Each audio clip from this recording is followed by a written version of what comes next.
কয় ধরনের পশু দ্বারা কুরবানি করা যায় এবং কি কি? সম্মানিত উপস্থিতি, কুরবানির বিষয়টা এমনই একটি বিষয় যে মহান আল্লাহ রাব্বুল আলামিন এবং রাসূল সাল্লাল্লাহু আলাইহি ওয়াসাল্লাম তা উল্লেখ করে দিয়েছেন যে কোন কোন পশু দ্বারা কুরবানি করা যাবে এবং কোন কোন পশু দ্বারা কুরবানি করা যাবে না। এই ব্যাপারে আল্লাহ এবং আল্লাহ রাসূল সাল্লাল্লাহু আলাইহি ওয়াসাল্লাম স্পষ্ট করে দিয়েছেন। মহান আল্লাহ রাব্বুল আলামিন এই সম্পর্কে বলেন কুরআনুল কারীমের মধ্যে, ওয়ামিনাল আনআমি হামুলাতান ওয়া ফারসান। এখানে আল্লাহ রাব্বুল আলামিন বলেন তোমাদের জন্য চতুষ্পাদ জন্তু কতগুলি রয়েছে, কতকগুলি চতুষ্পাদ জন্তু রয়েছে যেগুলো উঁচু আকৃতির ভার বহনকারী এবং কিছু ছোট আকৃতির গোশত খাওয়ার যোগ্য এবং তার চামড়া দিয়ে বিছানা বানানোর যোগ্য, তার চামড়া দিয়ে কোনো কিছু ফায়দা ওঠার যোগ্য, এমন কতকগুলো পশু রয়েছে। এই আয়াতে আল্লাহ রাব্বুল আলামিন দুই রকম পশুর কথা বলেছেন। এক নম্বর উঁচু আকৃতির, বড় আকৃতির ভার বহনকারী। ভার বহনকারী বুঝেন কি না? ভার মানে হচ্ছে বোঝা, বোঝা বহনকারী।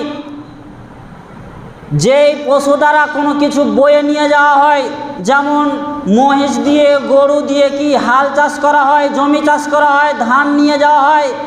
আগের যুগে তো বলদের গাড়িতে বিয়েও যেত, এই যে টেনে নিয়ে যাওয়া, তো ভার বহন করা, কোনো কিছু বয়ে নিয়ে যায় যেই পশু, ওই পশুকে আল্লাহ রাব্বুল আলামিন এখানে বলেছেন।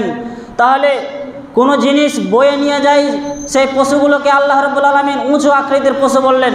তার মানে এখান থেকে বোঝা যায় যে গরু, উট, মহিষ, এই প্রাণীগুলো।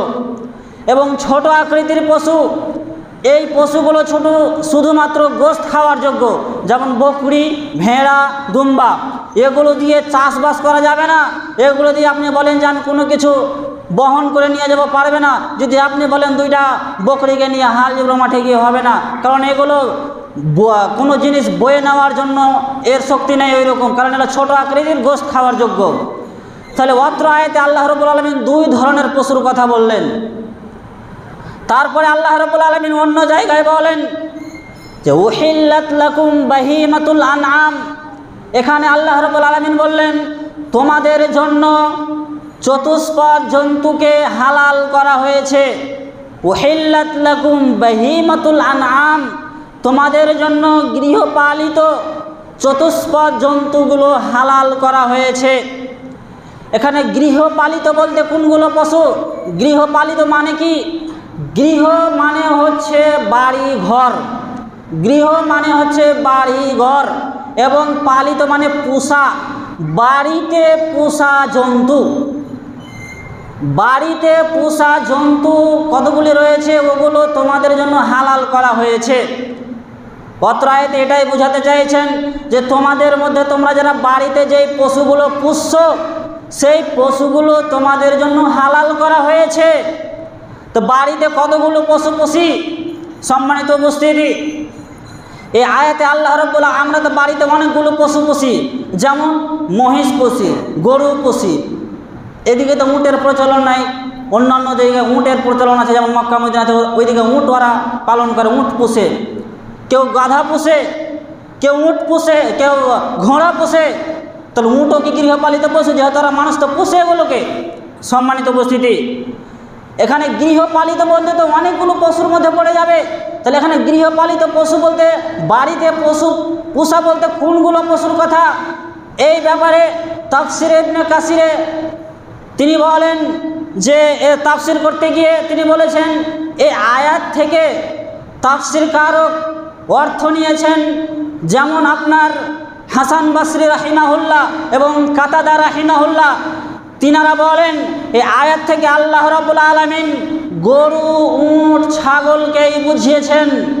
তাহলে এখানে তিন ধরনের পশুর কথা বললেন, গরু, ছাগল এবং উট, যাকে বকরি বলি। গরু, ছাগল, উট, এই তিন ধরনের পশুর কথা বললেন। এবং এই আয়াত থেকেই ইবনে জারির রাহিমাহুল্লাহ তিনি বলেন যে আরবদের ভাষা অনুযায়ী আরবদের ভাষা অনুযায়ী গৃহপালিত পশু বলতে, বাড়িতে পোষা পশু বলতে আল্লাহ রাব্বুল আলামিন এখানে এই উটকেই বুঝিয়েছেন। অতএব আরবদের ভাষা ছিল কি, যে তারা গৃহপালিত যখনই পশু বলতো তখনই তারা বুঝে নিত যে উট এবং গরু এবং ছাগলকে বুঝিয়েছেন, এই তিন ধরনের পশুকেই বুঝিয়েছেন। এটা আরবদের ভাষা ছিল একটা। তাহলে অত্র আয়াত দ্বারা প্রমাণিত হয় যে আল্লাহ রাব্বুল আলামিন এখানে তিন ধরনের পশুর কথা বললেন, উট, বকরি এবং গরু। অন্য আয়াতে আল্লাহ রাব্বুল আলামিন বলছেন মিনাল দা'নি ইসনাইনে ওয়া মিনাল মা'জ ইসনাইনে।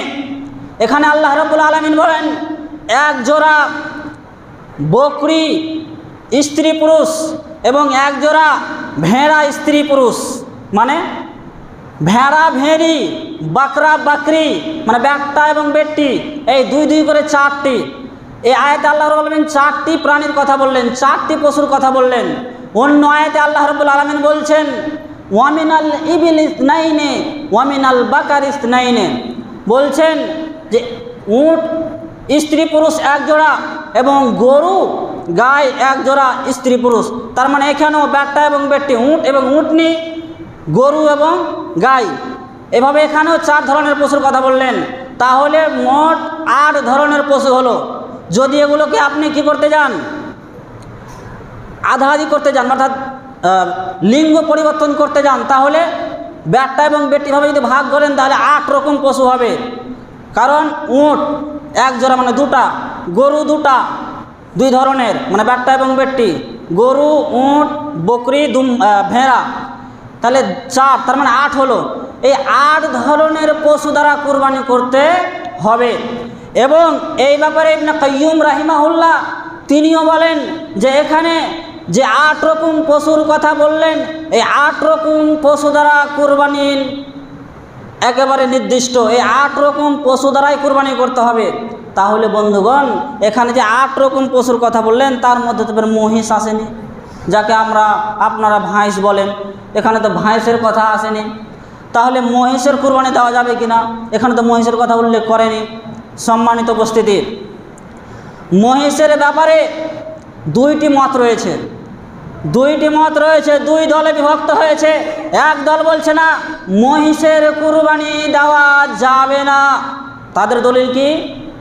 তাদের দলিল হলো যে রাসূলুল্লাহ সাল্লাল্লাহু আলাইহি সাল্লাম মহিষের কুরবানি দেননি, সাহাবা একরাম দেননি, তাবেঈন দেননি, তাবেঈনগণ দেননি।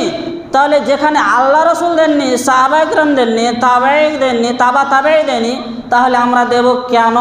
অতএব মহিষের কুরবানি দেওয়া যাবে না। সম্মানিত উপস্থিতি, এবার যারা বলেছেন জায়েজ, যারা বলেছেন দেওয়া যাবে, তাদের দলিল কি? তাদের দলিল ওই রকম। বলছেন আরে ভাই আপনি যে বলছেন যে মহিষের কুরবানি দেওয়া যাবে না, তো মক্কা এবং মদিনাতে তো মহিষই নেই, তো তারা মহিষের কুরবানি দেবে কি করে? এদেরও যুক্তি ঠিক আছে। মক্কা এবং মদিনাতে আপনি মহিষ খুঁজে পাবেন না, ওইদিকে তারা মহিষ পুষে না, তাহলে ওখানে তো মহিষই নেই, তো কী করে তারা মহিষের কুরবানি দেবে? সম্মানিত উপস্থিতি, এবং তারা দলিল হিসাবে পেশ করেছেন কুরআনুল কারীম থেকে, কি যে আল্লাহ রাব্বুল আলামিন কুরআনুল কারীমের মধ্যে বলছেন যে ইন্নাল্লাহা ইয়া'মুরুকুম আও তাযবাহু বাকারা। এই আয়াতে আল্লাহ রাব্বুল আলামিন বলেছেন যে আল্লাহ রাব্বুল আলামিন তোমাদেরকে নির্দেশ দিয়েছেন, আদেশ করেছেন যে তোমরা একটি গায় জবাই করো।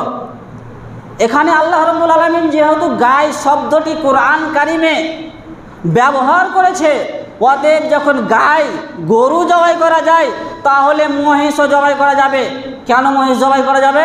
তার কারণ হলো মহিষ এই ব্যাপারে, গরু এবং মহিষের ব্যাপারে সমস্ত বিদ্বানের মত একই, কি যে গরু এবং মহিষ হচ্ছে একই জাতীয় প্রাণী, এক জাতীয় প্রাণী, তারা এক প্ল্যাটফর্মের প্রাণী দুইটা, তাদের রং ঢং হয়তো আলাদা, কিন্তু গরু যেই জাতির মহিষও ওই জাতির, তাহলে এক জাতি চলবে আর এক জাতি চলবে না, এটা কি করে হয়? অতএব যখন গরু চলবে অতএব মহিষও চলবে।